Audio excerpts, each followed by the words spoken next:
is a student in Vienna. And he is an expert of differential geometry and synthetic applications. Today, our talk will be on differential calculus of time functions and causal curves in synthetic spacetime. Thank you so much, Matteo, for the introduction. So, hi everyone. So before I get into the mathematics, let me thank Nicola Gigli for inviting me to SISA for this week. And I would also like to thank the organizers of the seminar for the opportunity to present here on rather short notice. So the talk is based on several parts of a rather large collaboration that we have going on together with Nicola Gigli, Matthias Braun and Robert McCann from Toronto, as well as 4 PhD students from Vienna, including myself. And we're interested in differential calculus of in the setting of synthetic spacetimes. I think most people here have experience with the positive definite side of geometry, so I think I will start by presenting the smooth spacetime setting to motivate things. So, smooth spacetime. So smooth, why are we interested in indefinite geometry, specifically in spacetime geometry? Because that's the setting of general relativity. Right? In classical spacetime geometry, you study smooth manifolds together with a metric of signature.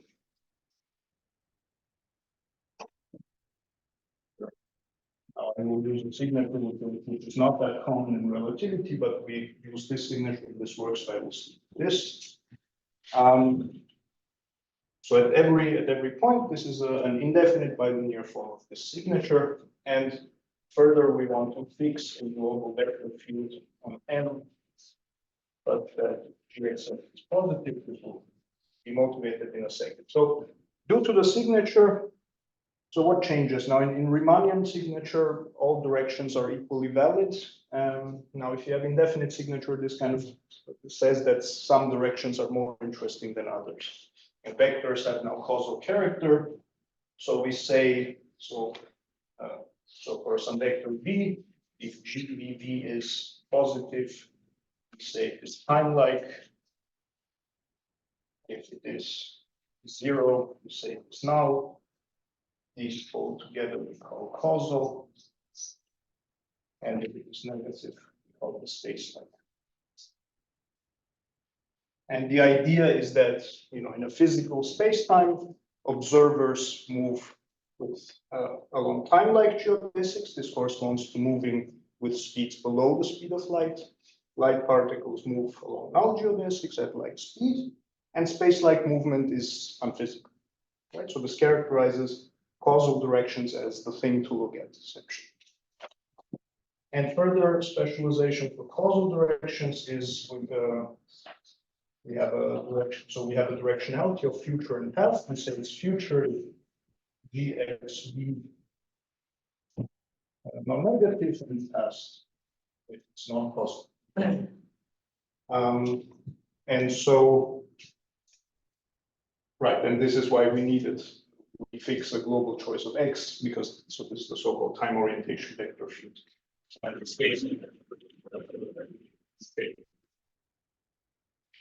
So this, of course, causal character of vectors extends to causal character of curves. And now this allows us to define certain binary relations on space. So maybe first of all, let me kind of give 2 rather important properties. So now these, due to the signature change, vectors satisfy rather interesting properties, rather unusual ones from the Riemannian setting. So if you have VW future causal, then their Lorentzian norm is essentially, so this is, whenever I write VG, this is just meant to be V square root. Okay, and this satisfies now the reverse triangle. Yes, the reverse triangle here. and as well as the reverse Cauchy-Schwarz inequality, so the value bigger than VG WG.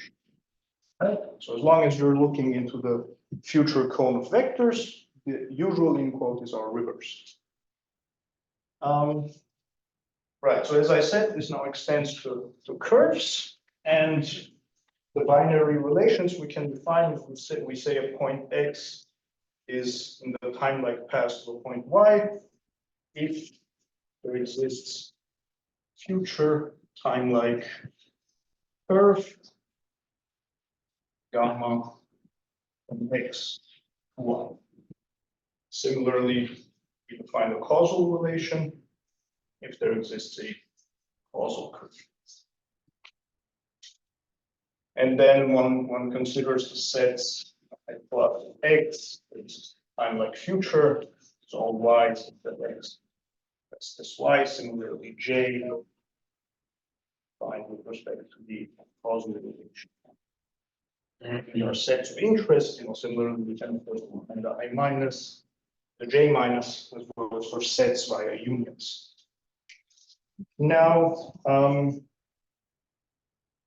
as is usual in Riemannian geometry, from this point you can define lengths of curves, and then you can define a positive definite distance.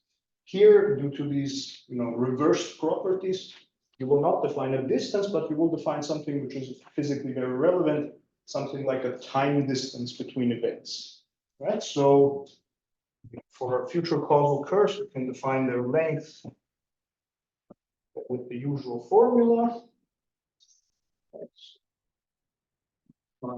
G, and then the time distance is the function L, for m times m into 0 over infinity as well.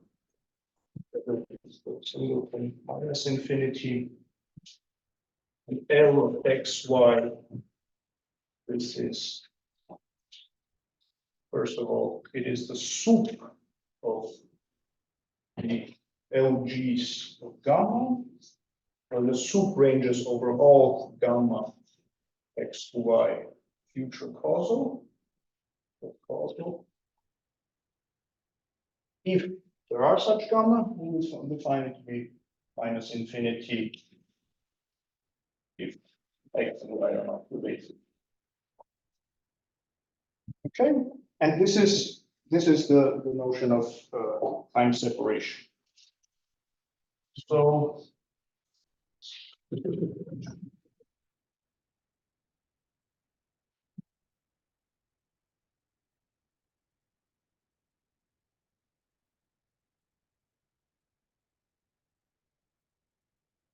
best way to visualize this is, of course, with a picture, which will also be kind of the prototypical example of space-time you can always think about.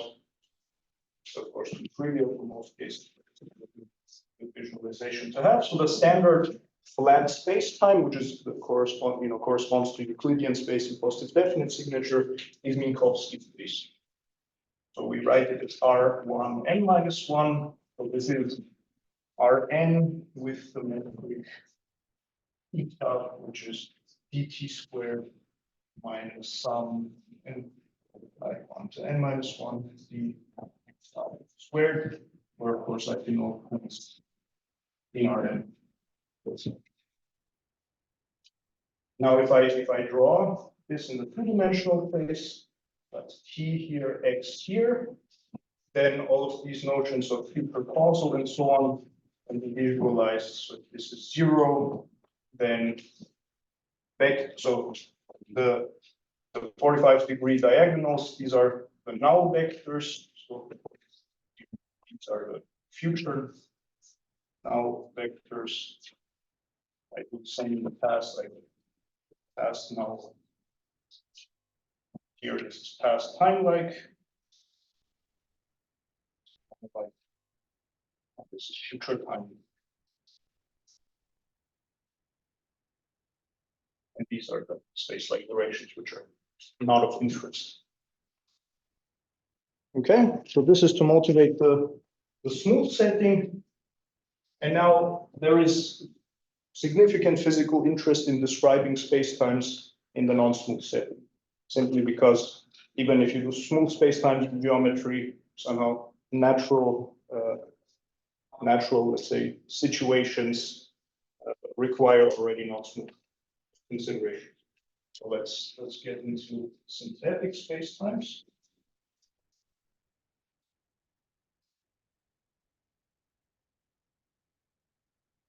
So what is a synthetic spacetime? So there have been many suggestions, or this is somehow not fully cleared up, this discussion. The object we work with is, I think, in this one was introduced by McCann rather recently. So we fix the set M and the function L times M into minus infinity. Zero infinity. I will omit some situations which would require extra technical attention.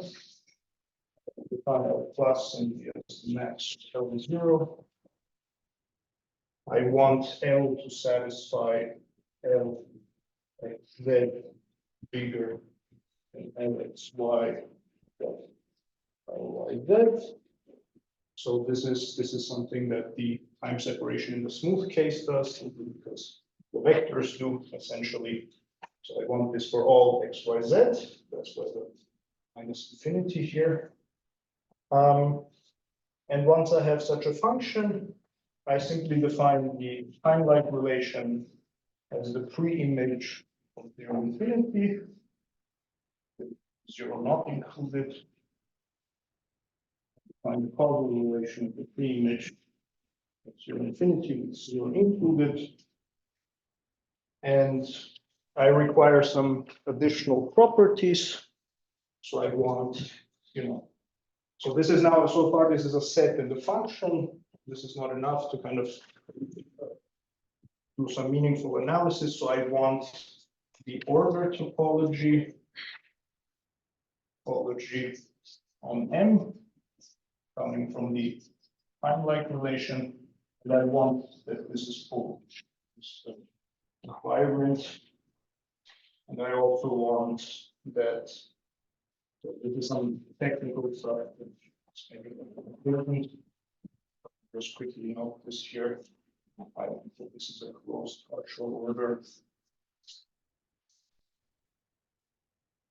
I want that. Also a contact. So you don't need to worry about the details here. This is just making more assumptions than necessary so that I can present most of the other material without too many preliminary points.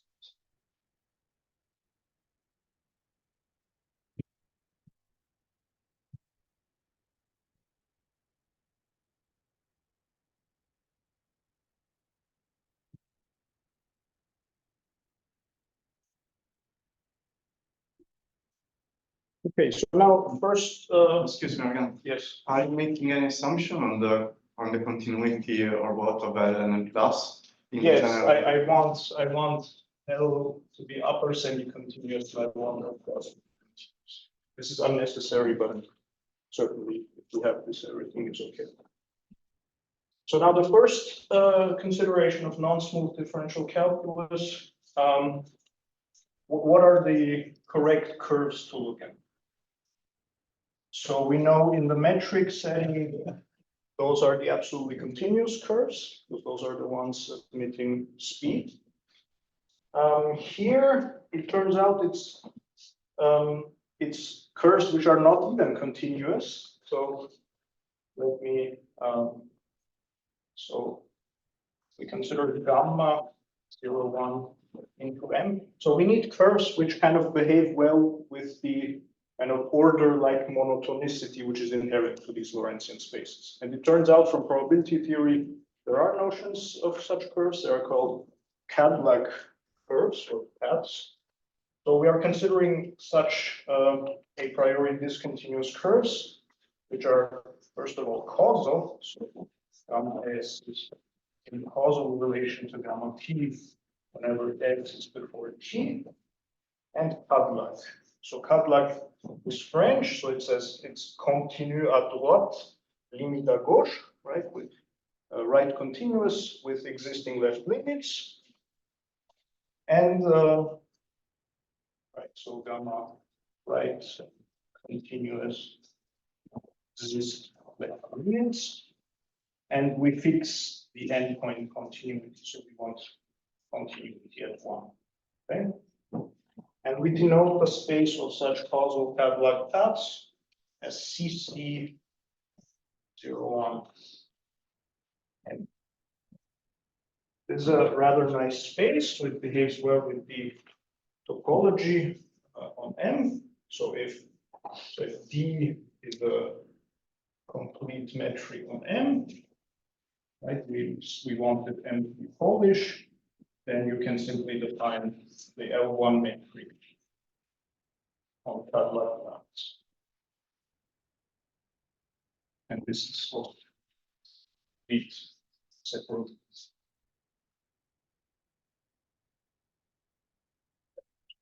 Metric here, and this is also Polish.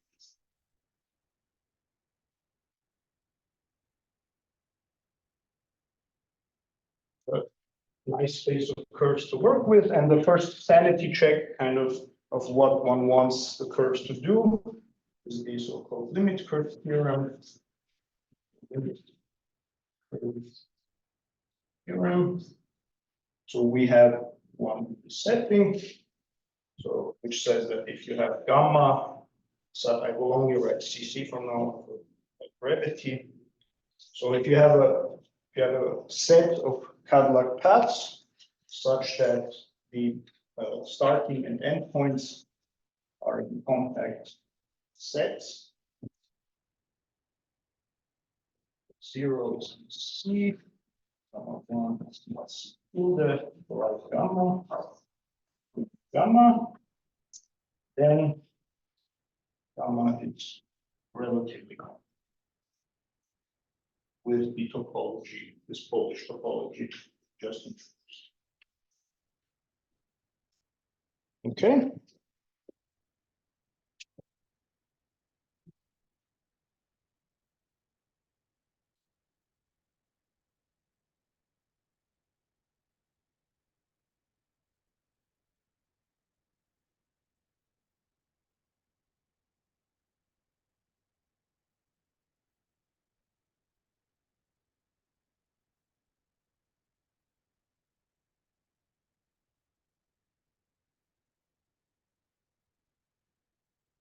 Okay.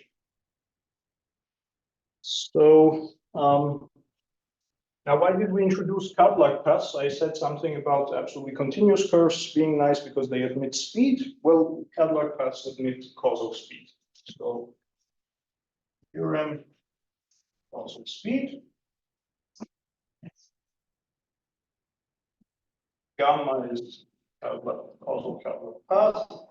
Then there exists a maximal measure mu, such that mu of st less or equal than L gamma x gamma t for all st in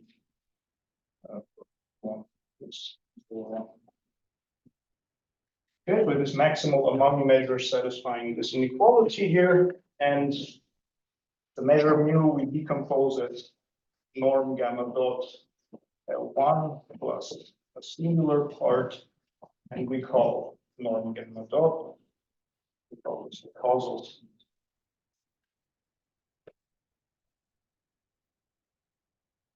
Okay, and the sanity check is that in the smooth case, C infinity, the gamma dot is nothing but the Lorentzian norm of the tangent of the curve, almost, or Lebesgue almost everything. Okay. Now, once we have speed, we can define the p action. So we fix p now between 0 and 1, so this is also different. in the Riemannian case, and we define the p action of gamma 1 over p integral gamma dot e to the p. So this can be expressed as an E over time separations 1 to the p over p plus 1 to the p plus 1. This is upper semi-continuous with respect to the topology on CC curves. And so now we would expect that geodesics are curves which maximize this object, as usual. We say that definition of time-like geodesic if L gamma S gamma T T minus S I will consider gamma 1, and I want this this is what okay, and they do indeed maximize the P actions as well. Gamma time geodesic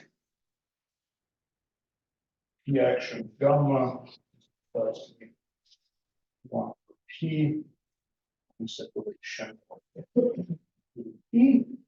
And in fact, the causal speed of gamma, or even the maximal measure, is simply time separation.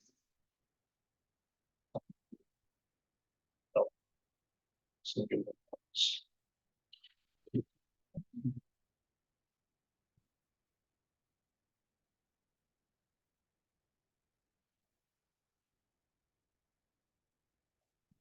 so this is now, so far, this is at the level of the space. Of course, one is interested what happens when considering measures. And kind of crucial result which one expects is that so one expects a lifting theorem to hold so that geodesics of probability measures come from clans. Right? So let's discuss this briefly. Yeah, lifting. So maybe let's first discuss the Lorentz-Wasserstein distance. So what is optimal transport in the Lorentzian setting? So the optimal transport exponent now between 0 and 1. If you have new probability measures on M, then but you don't want to transport along all geodesics because all geodesics are not interesting. But as usual, you want to consider causal direction. So you define the causal couplings. So these are all the couplings I of mu such that pi gives full measure in causal effect. Then the Lorentz-Wasserstein distance, sub p mu, this is the soup for pi of causal couplings, integrating L to p, 1 to p, minus infinity, of course, yeah, if you want the definition, soup kind of modification. Is the Lorentz-Wasserstein distance. And so usually one would expect that, okay, you start out with a time separation on a space, you get something like a time separation on probability measures. In practice, this is usually not as good as the time separation start out with, which is also kind of in contrast to the Riemannian case. There usually the Wasserstein distance is almost as nice as the metric distance you start out with. So of course we work with the narrow topology on probability measures. And now we kind of close off this discussion with the Lorentzian lifting theorem. Lorentzian lifting which tells you that whenever you have mu, which is a causal cut-like path of probability measures, then this is represented by I, which is the set of probability measures of causal cut-like paths such that AP mu, the action of this CC path of measures, is simply given integral T dot P dt d pi. Okay, and represent, of course, means ET mu. Okay, then one can make some more statements about geodesics and geodesics of measures maximizing energy and so on. Okay. So now, with that out of the way, let's get into the differential calculus of functions. Let's discuss which functions are of interest.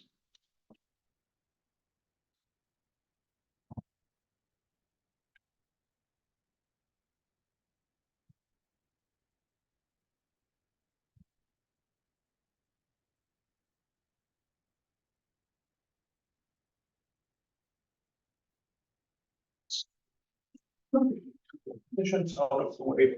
So we call, first of all, what is a test plan? Well, a test plan is I on probability measures of CC curves. So whenever I write CC, I always mean space M itself of one question. And what is a time function? Well, that's a map N to R to L that is non-decreasing in probable directions, such that for all x causally before y, f of x is f of 1. This is not usually what physicists refer to as time functions, but somehow the name seemed appropriate. Now, notice that if we want to do differential calculus of such functions, some inherent difficulties arise in that this is not a vector space. There's a code, right? So somehow difficulties arise in the sense that we cannot truncate time functions. We cannot simply subtract time functions. We cannot subtract, or we cannot add functions which are not time. So somehow the differential calculus gets a little bit weird. But now, once we have time functions, so what happens when we motivate in the smooth case? So if f time gamma causal, then f gamma 1 minus f gamma 0 in the setting of smooth spacetimes simply integral df gamma prime. Now, if I use the reverse Cauchy-Schwarz inequality, this is integral norm, Lorentzian norm of the gradient times Lorentzian norm of gamma prime. And now I can be motivated by this to define what this object is in the non-smooth setting. So if I don't define the gradient, I at least define the norm of the gradient. So this is very much a parallel to the differential calculus on metric measure spaces. Right, so non-smooth,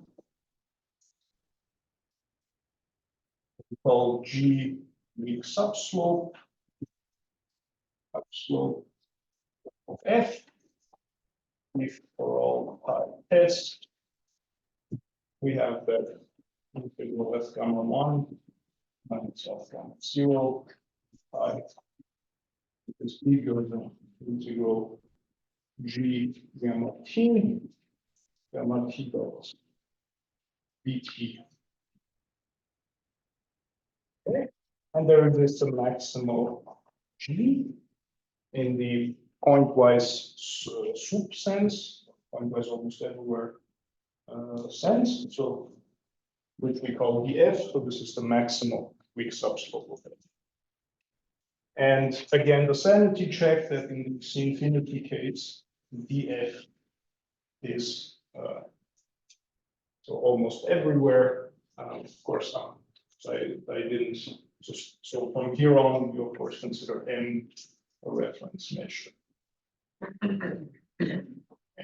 Right, so that boundary compression makes sense as well. So in the smooth setting, this is true. If you want to vol G almost everywhere in smooth space. This object is really does capture what we wanted to capture, namely the Lorentzian norm of the gradient of a time function.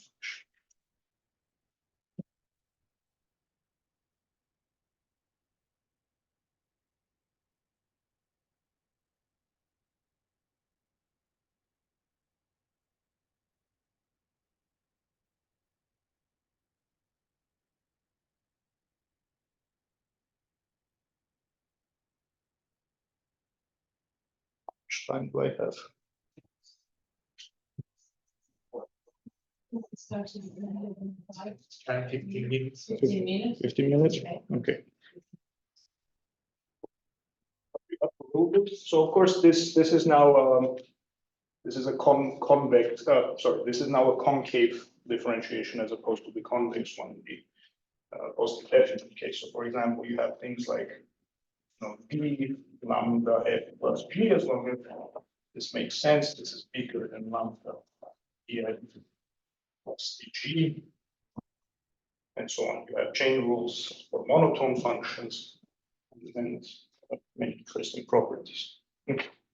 So let's now, let's not stay there for too long.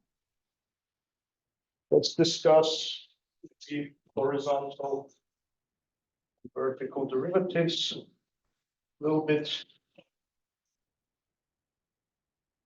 So again, the motivation kind of comes from the kind of reverse, we call this the reverse Henschel-Young inequality. So as long as 1 over p plus 1 over q is 1, so p in 0, 1, of course, and q negative. Then in the smooth case, you have the following inequality for vectors. So BW, this will be bigger than, of course, the future directed causal vectors.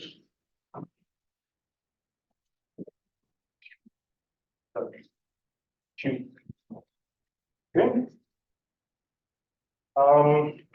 And now you can do the same thing, of course, for time functions and causal curves. So this will be bigger than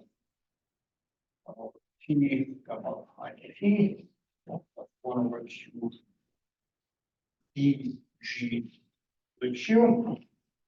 And equality will hold if and only if dg gamma 0 or at gamma 0, and we say let me gamma 0 prime 0 p minus 2. So now this essentially tells you if you want to represent the gradient of a time function in the non-smooth case, you want to look for plans, or you want to, yeah. So these are curves or families of curves which we are interested in, right? So now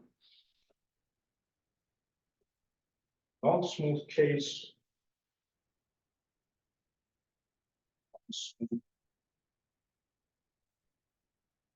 Young.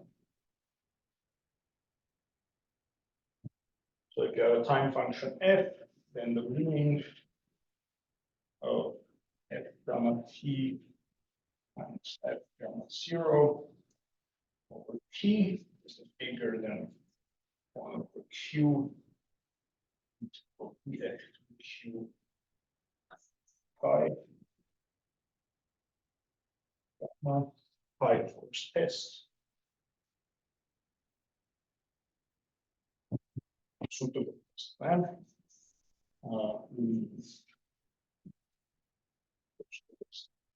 Zero.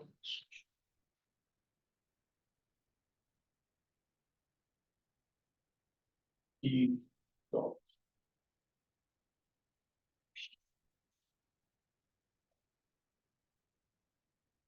Okay. And now, of course, this is, you interpret this as the horizontal derivative of f along the test time pi. And you say that, so this essentially have, and now you say that pi represents nabla f if essentially less equal is true.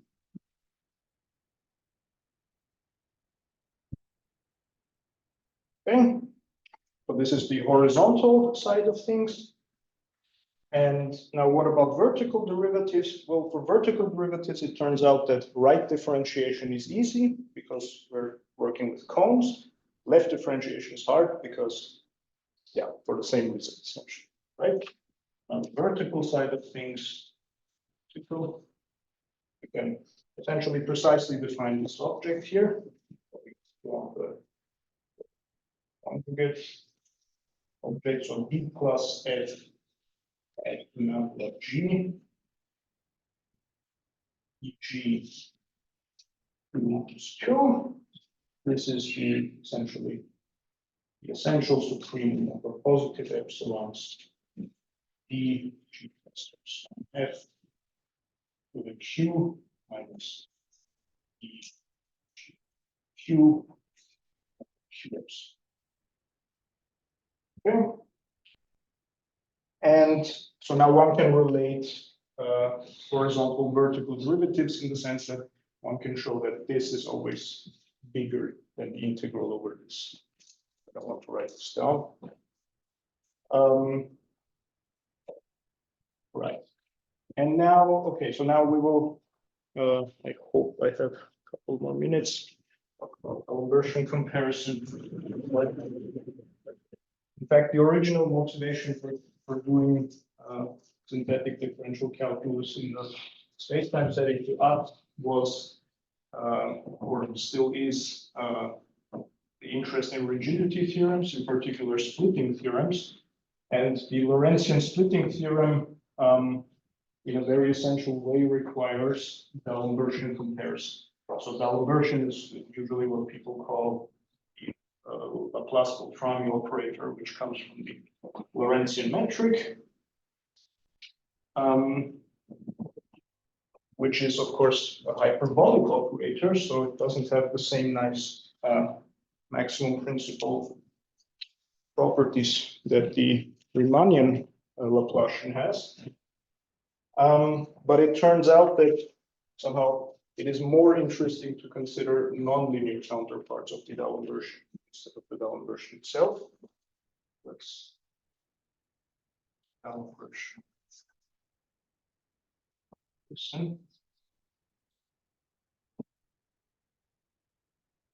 And to do the D'Alembert comparison, so the main weakness is somehow, as you can see here, so here I said G is time, or sorry, in this case, rather, F is time. So you want to differentiate along directions, but you don't just want to differentiate along time directions. This is somehow not sufficient to prove the D'Alembert comparison. So it seems necessary, at least so far, to us to introduce for a given time function a set of perturbations. So these are essentially all functions such that f plus minus epsilon G is time for all small epsilon.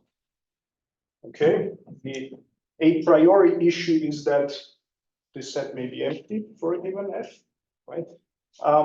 What is somehow a little bit, what suits this is that in the smooth setting for time separations from a point, which is essentially the D'Alembert comparison that we're mostly interested in, this set is never empty. You can prove that there is a very rich class of perturbations such that such that the objects you're working with aren't completely trivial. And then we have the version comparison, or more precisely, the version comparison. So if phi is a Kantorovich potential to the Lorentz-Wasserstein transport problem, you can think of phi simply as L x dot to the P over P. But it holds for arbitrary Kantorovich potentials. Any Kantorovich potential to the Lorentz-Wasserstein problem is a time function automatically. Then, in fact, for all G perturbations of phi, we have that, or like negative bounded, we have that integral d plus g applied to a in the sense of vertical derivatives discussed just now. Phi minus 2. With respect to the reference measure, this is bounded by n times integral g dm, where of course I didn't tell you that we require m to be PCD 0n. Right, so one can define time-like curvature dimension conditions on the Lorentzian spaces similar to the CD conditions in the Riemannian setting.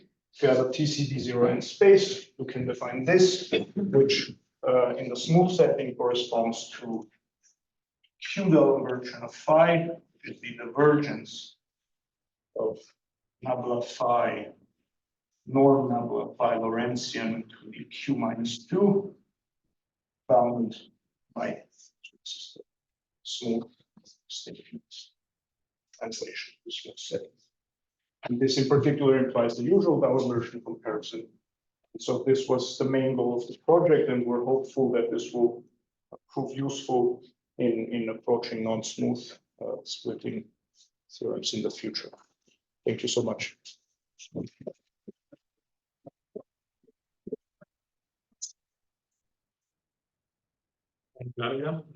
I have a question that maybe is quite stupid and naive, but since you define the sort of right vertical derivatives for all functions, and you needed to introduce the set of perturbation in order to define a left derivative, I think. So why in there you use a function which is in the perturbation set in order to compute a right derivative? Okay, so before I kind of, because we weren't talking about perturbations, we were just talking about time functions. So if so in this setting, if G and F are time, G plus epsilon F is always time, okay?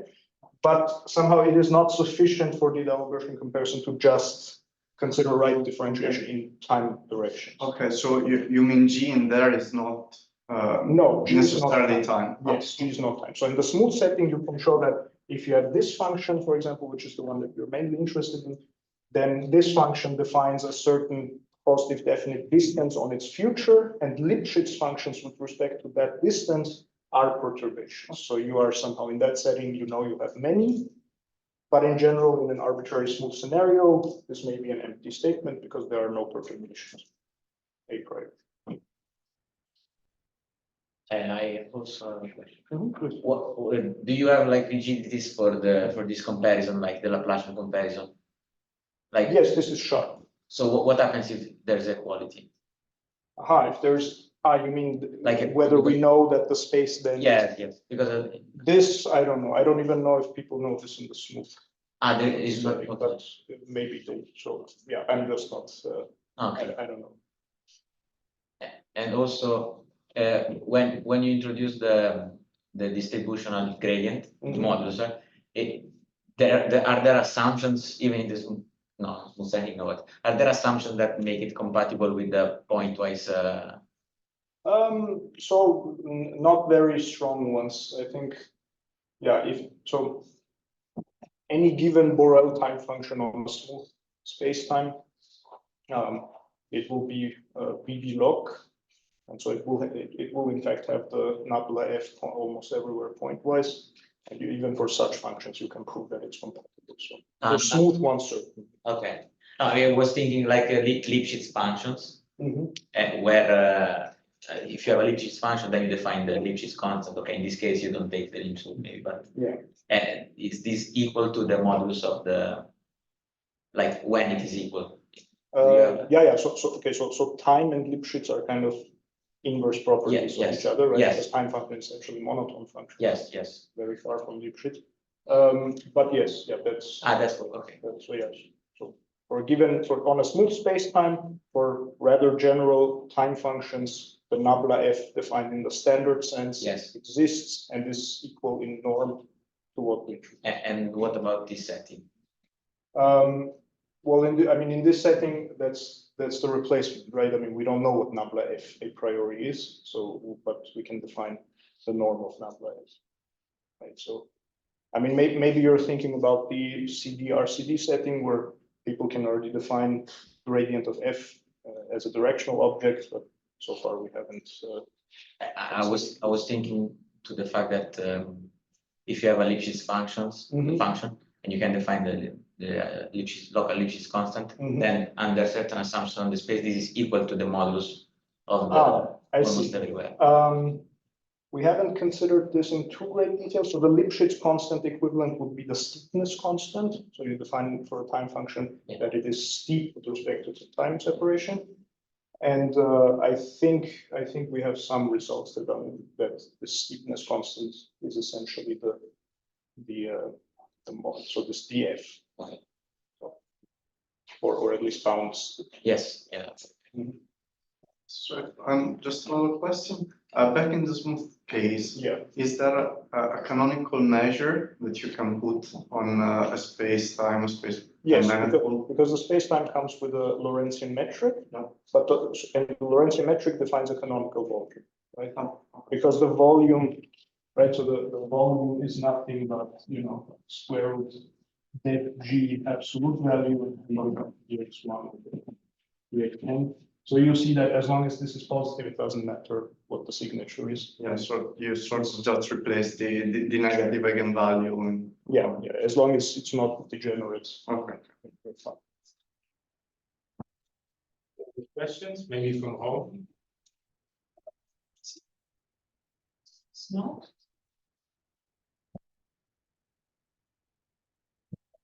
If there are no further questions, we can thank again, Argam.